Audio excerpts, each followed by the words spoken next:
Hey guys, welcome back to the Port Podcast. I'm Dylan. I'm Ed. I'm Chris. I'm Jackson. We're talking about favorite albums today. I'm going first. My favorite album is gonna be "Tickets to My Downfall" by MGK. It's a mainstream pop punk album made by Machine Gun Kelly, who is who started in rap and now is transitioning to pop punk because of Eminem destroying his rap career. Can you guys agree with me with that one? Yeah. Sure, yeah. Yeah, okay. So, my favorite track off this album is "Lonely" because it depicts the relationship between him and his father. He has another song coming out soon called "Paper Cuts," and he has an album that's gonna drop 2022, early 2022, called "Born with Horns." So if you wanna take away. Circles. So starting off with Circles. So Circles is like Circles was Mac Miller's posthumous release after his overdose with fentanyl, and it's sort of a weird irony because he was like halfway through its production before he died, and his producer John Bryan, who he worked with before, picked up on it to finish it for him as like a tribute to him. And the entire album is it's very bittersweet because throughout the album he's able to sort of connect and have a sort of charm with the audience because he's very like acknowledged of the fact that he passed, and to to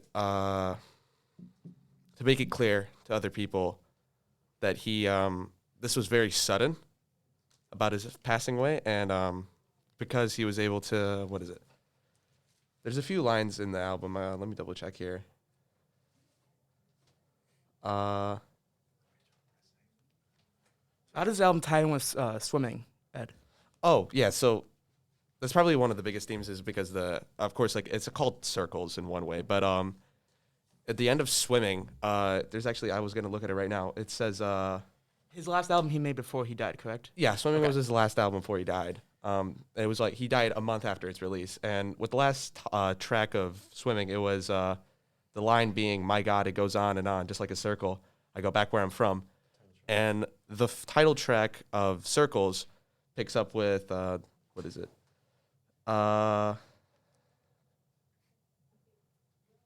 is what it, actually, no, that's not it. The end of Circles has like a sudden end to it, but Ends in the same key, right? it does end in the same key. That's the one thing I was going to say. It ends in the same key, and the first track is able to pick up with the loop of the entire album being a circle. Yeah. Which makes for the later release of "Swimming in Circles" that he releases after his death. Yeah, where just it's the a double combination LP. of both of them. Right? Yeah. So, Chris, you want to take it away? Yeah. So my favorite album is "Late for the Sky" by Jackson Brown. It was released in 1974, and it was his third studio album. What And kind of it's- genre is it? Like It is folk rock. folk rock? Interesting. And his label, Asylum Records, was really pressuring him to release an album, especially after his last album, For Every Man. And it was very expensive, and he spent a lot of time and money on For Every Man. So his idea with this was oh yeah, get this done fast, cheap. And he ended up getting it done in 6 weeks and only $50,000, which was really cheap at the time. And to achieve this, he brought his live band that he took on tour to fill in the instruments. But he also had friends like Don Henley from the Eagles and J.D. Souther as solo act, sing background for him. And what was interesting was the album never had a single off the album that was in the top 100, but the album as a whole hit 14 on the top 100 albums in 1974. And in 2016, Rolling Stone magazine rated it 327 out of 500 albums of all time. He also based the album cover off of The Emperor Light by, I'm going to butcher this, but Rene Marguerite. And he had written this album when he moved back into his father's home, which was also his childhood home in California.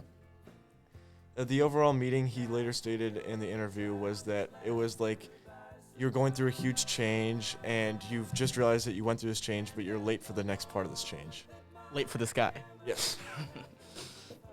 All right, take it away, Jackson. Jackson, take it away.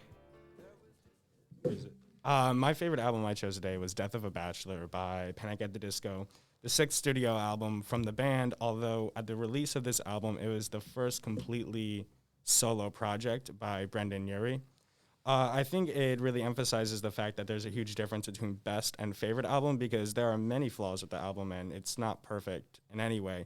But it's an album I could listen to at any point and just really get into the vibe because of the themes and understandings that go on throughout the album of relationships with family and just the victory of becoming something you always wanted to be. Panic at the Disco is a known emo pop band, but this is mainly their transition into a more of a pop punk type of vibe when it was early like acoustic heavy metal emo. He wrote this at the time of his own house when he was home alone, and it reflected a lifestyle that was very comfortable to him. His wife lived with him at the same time, and Brendan Urie says, "Death of a Bachelor is an honor of the times I spent alone as a kid, allowing the music to consume me, playing everything myself just to get the right and out of my head. It's the beginning of a new era and a homage to all and how it all began." Brendan grew up as a Mormon and talking about his religion in many songs, which is a theme carried throughout the album, throughout the entire album, and it actually has a lot of emphasis on the opposites of the Mormon religion he grew up with. Songs like "Don't Threaten Me with a Good Time," which really emphasizes the party scene in LA at the time, "The Good, the Bad, and the Dirty," which is the darker side of LA. And then it ends with just some more reflecting and with "Impossible Year" and "House of Memories." So Impossible Year, did that take after That was a 2019 release, right? yeah, 2019. 2016. 2016. So what was 2019 was "Pray for the Wicked." Yeah, that was the latest release with his more pop approach. But now Impossible Year was a homage to his mom and how she kind of went distance from him. And when he came back in Death of a Bachelor, his mom came back also at the same time. And for Pray for the Wicked, he wrote the song "Hey Look Ma, I Made It." It's kind of like the first appearance of his mom that we get, and his mom was so against him because he wasn't following his religion of being a Mormon anymore and just going into the rock phase where people just like I also think go this crazy. album is like kind of just Stupid. showing Yeah. off to your mom, being like, "This is all the things I'm doing now," Yeah. and with even the title And "Victorious." Impossible Year is a melody that she actually used to sing to him. That's the last track of the song. She used to sing to him when he would go to sleep. So when he made the song, it was kind of like a, "Hey Mom, I made it and you didn't," and obviously that's what the song is about. So for it's Pray very for the Wicked. direct towards his mother. Oh yeah, Like, definitely. And I think It's really a lot about his interesting. early life. I think it's really Mhm. interesting that Jackson brought up that it's not a perfect album for him, but it's one that he keeps coming back Well, to. this is also his first album without an actual band. I mean, Yeah. It's Yeah. second because It's a weird situation. Too weird Like, to full live. solo is. he started off as a band, like he was part of a band, but It was now a full band. Yeah. was Because a like full don't band. Fever You Can't Sweat Out and Vice and Virtues. He had Vice and Virtues only two people, but Fever You Can't Sweat Out was still a whole band, and he was still Build God, then we'll talk. Like he was still religious then, but now he kind of he went condemns back. it sort And of. obviously with Hallelujah, he still has that religion in him, but It's just, there, yeah. it's definitely It there. comes But out. it's- And I feel like that can be shown in a lot of albums because Jackson Brown was also very religious, and he could be shown in Before the Deluge talking about like Noah's Ark, and I just think a lot of these artists bring in their personal life and their religion into these albums. oh, definitely. I mean, even with Circles, Yeah, how with- we see With Mac. Circles, it was more of a psyche. It's more of like an analysis of Mac Miller and himself of what happens because of his struggles with, of course, drug abuse and Of depression. course. Obviously, MGK went through the same thing being in the rap phase, and obviously he still struggles with that, but we can see Lonely being a reflection of his father, and we can see Bloody Valentine with his constant falling out and falling in with the relationships of any kind, that is love with girls or just like family in general. And I think it's really cool that Dylan pointed out to me the other day that like he had different color schemes for the different like phases of his music career.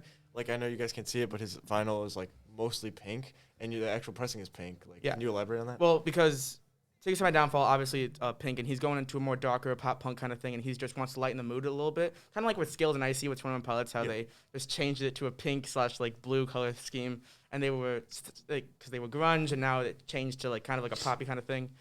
But with actual MGK, Lace Up, which is his first debut rap album, was Red. He was kind of into that moodier himself, and then he obviously grew and grew, and General Admission came out in 2015, I believe. And Tickets to My Downfall finally came out in 2020, which is a total different approach at what he was trying to do. He made his own sound, basically. Oh, he definitely made his own sound. It's I mean, very unique. yeah, he didn't make his own sound. It's a straight. It's Blink-182. It's straight up. Blink-182 did it 15 years ago. It's Blink-182 without Mark and Tom, basically. Oh, It- definitely, basically, definitely. yeah. I mean, Travis is still there. I'm not mad at but- it though.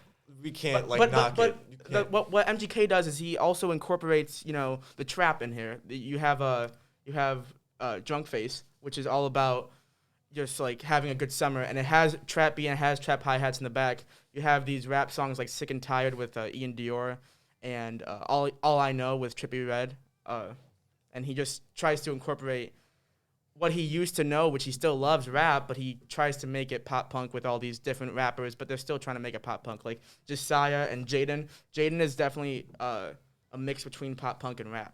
I do think he inspired a lot of other artists in the scene to Oh, try definitely. pop punk Oh, out, definitely, and that's yeah. why we're getting basically a kind of a pop punk revival nowadays. Yeah, because like Youngblood Yes. definitely got Youngblood, him there. Yeah. Jaden, and I And think there's so Lot many of people Sun. inspired by MGK, and even though he may not be my favorite in the new scene, he has to be respected for the fact that he's bringing new people into There's the so scene. many small artists that are growing day by day. I mean, This is the alt scene, basically. Oh, This is like a definitely. brand new Yes. alt scene. I'm not mad at it. no, Yeah, me no. either. Definitely. Yeah. It's interesting to look at. Sorry, we got laugh tracks here. We're just trying to use them. Yeah, I mean, favorite albums. Who do you for all of us out of our four? Who do you think has the most favorite out of us? Who would you pick that's not your album is your other favorite album? So your Circles. second favorite album. Circles is. I think Death of a I think Bachelor is my second favorite album in general. But I didn't get to talk about Circles too much, but it's its impact again, because the way he's able to, again, Mac Miller throughout the album is able to connect to the audience and the listener. well, and he just released his old mixtape in 2015. Yeah, Faces. he did. He released Faces. But that was because it was actually released on the Apple Music, and it was some sort of record label mix-up or some sort of So they just said, problem with release that. it. Yeah, everywhere, they we don't released care. it. I guess it's also because it's a tribute, I would assume, because I think it Oh, also yeah. did it not come out? I thought it came out as no, I think it came out a year or 2 years after he died. I think it was because he died around September 2018. I think it came around 2 years or 3 years after that happened. And let's go around and say how we feel about how cohesive the album is as a whole. Our own albums. Yeah, so you can go first. Well, I mean, obviously, Tickets to My Downfall. I said it takes away from that pop punk. The first title track is called title track Tickets to My Downfall, and it just goes all the way down to the bottom of the album. And it's obviously a concept album. I didn't mention this, but it is. I mean, he made a short film about it. It's 50 minutes long. Yeah, with Lil Huddy. Okay, Lil Huddy's point, not. good point. He's not the best Amongst actor, yourself. but you got the point across. It's a real story he found out from Texas about a kid who has a girlfriend. Girlfriend dies in a car crash. Whole big thing, cuts off his air graduation. Go watch it. It's confusing to talk about. But and That is the exactly the what last happens. song is "Play This When I'm Gone," which is a tribute to his daughter, because MGK had his daughter in 2018, and that's when he kind of drifted away from the rap scene and drifted away from music in general to focus on his daughter.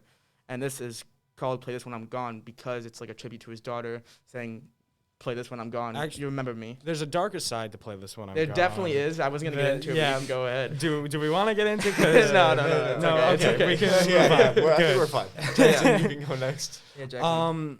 I don't think Death of a Bachelor is the hugest cohesive album I know. It has Oh, definitely similar not. themes throughout, and it has a starting track, which is a good opener, but it has no purpose other than really just get you excited for the album. If there is a cohesive album out of any of these, it is Circles by Mac Miller. Oh, definitely. Which literally ends with a chord that is picked up His in whole the first career is song. cohesive. Yeah, there is a clear progression throughout. It's a lot more all his meaningful too music. with his struggle. Mhm. Of course, it was.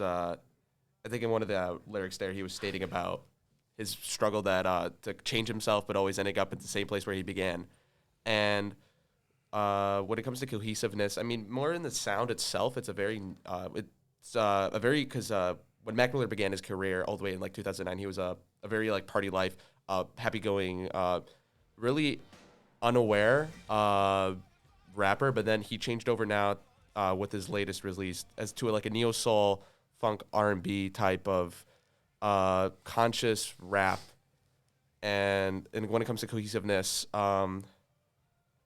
I'd assume that Well, I mean, obviously it's cohesive because of I mean, swimming. yeah, Swimming yes. goes in circles, and you said Obviously that. we were talking the other day, and you said that there was supposed to be another album, but he Yeah, obviously there was supposed to be another was album. This was short-lived. it was supposed to be a trilogy with starting with Swimmings and Circles, and then their third album, which of course he would have never, if he was alive still, he would have got into it. But he was which supposed are to be definitely like some songs out there that Would've been maybe like on SoundCloud that are just I don't like, know if there maybe would have been any. leaked there's songs. definitely leaked songs that I've found that are supposed to be on that album, but obviously didn't make it because the album yeah. was never made. All right, since you skip me, no, but I'll go. Like this guy. Yes. So it is obviously, as I mentioned before, there was never a single off the album Thank that God. was a top 100. Hey, I'm joking. But I like the album. It's the good. album It's as a a good whole hit top 14, and it was like he was going through this time of where his dad had just died, and he moved back into his dad's house, which was also his childhood home, and there's this feeling of nostalgia, and he decided to write an album Now, about did he it. wrte the whole album in that house, or just like He just wrote it about the house? No, he wrote the whole album while In he that was house. living in his childhood home. He didn't record it there though. He went to the recording No, studio. obviously. Obviously. And okay. yeah. But it was just like this feeling, and an interesting thing about the album before, the album cover for the For Everyman album was in his father's backyard. And he came back to take that picture for the album cover, but then he came back after his dad died because he, like, inherited the property. And it was just like a very nostalgic album and a very cohesive album in total. I wouldn't say like the songs fit together real well, but in total. Do you know if it had any other influence? Because just how we talked about, MGK was able to influence this whole alt scene. I don't think Jackson Brown can start an alt scene in 1974. No. But And he was what kind of an like- offspring what- of just dad And you rock talked in about general. the Billboard. You talked about his Billboard 200 and his presence along the rankings. But So this was there like an influence that he started? Originally, when this album came out, it was not a huge album for him. It wasn't a huge selling album. But over the years, the critics and just people in general kind of discovered this album, and it became more and more known and popular for him. Because obviously his first album, self-titled, this is his Late for the Sky is his third album. So Jackson Brown, his first self-titled album, Well, he it only was had technically Saturate titled- before using. yes, yes. Yeah. Okay. But like one of his main Technically. singles off that album was "Doctor My Eyes," Yes. correct? And that single it hit pretty hard, right? Yes, It was yeah, for sure. it was his biggest song probably, and I think it still is it not? And it was like, Yeah, it but does. it didn't take an influence, but it was in many popular culture references, like the movie The Taxi Driver. The opening scene had the song Oh, "Late really? for the Sky" in it. Yes. Yeah. That's actually cool. I didn't know but- that. Yeah. So, but like, just in general, it really didn't have Now an I, effect. now I gotta make sure to not watch Taxi Driver. Hey. I'm joking. I like Taxi Driver. Yeah, I feel like everyone at this table was a little disappointed in my pick, but No, Hey. no, No, hey, I it's accept a it. I think good. it's very Agree your with pick. it? No, it is but I it is a accept very it. good pick. I don't. because- I think maybe they too. I think it's very It's your pick. definitely- It's very unique. It's, It's yours. definitely It's musically, yours. it's It's definitely very musically yours. good. It's just like He we put don't like it. I just feel, yeah. But he put a lot of effort into it, and it's a 8-track album, but 40 minutes long, with like 5 of these songs over 5 Crazy, minutes. crazy. So it was just kind of crazy, kind of insane. Let's see where we are. Where are we at? So now Oh. circles. He Oh, we already already did did that. I mean, Just one more last discussion, like as a whole, because I Do we want to have take it- something away from this? Like when it comes to all of ours, is there something we can connect with all of this? I think that like obviously we all have very different genres. You know, Yes. Jackson over here with Death of a Bachelor has pop punk. If you say- kind of like like emo pop. Like Emperor's New Clothes is very emo. Pop slash. No, yeah, Yeah, it's mainly yeah, pop. yeah. Let's be And then honest. Chris It's over not here pop. has- Dad rock. Don't. Hey, it's rock. It'll Dad- say that way. Dad- Oh, yeah. dad rock. slash folk rock. Any rock. And then made over here, before I the mean, we 90s, have- Come dad on. rock. Over here, Ed, we have a totally different genre of just like Oh yeah. artistic hip hop kind of Art. thing. That album Art. isn't even necessarily rap. Oh, Like, definitely it's not. just- It's Definitely not rap. musically- one I'd of the say most like 3 creative. songs are rap. I forgot which ones exactly.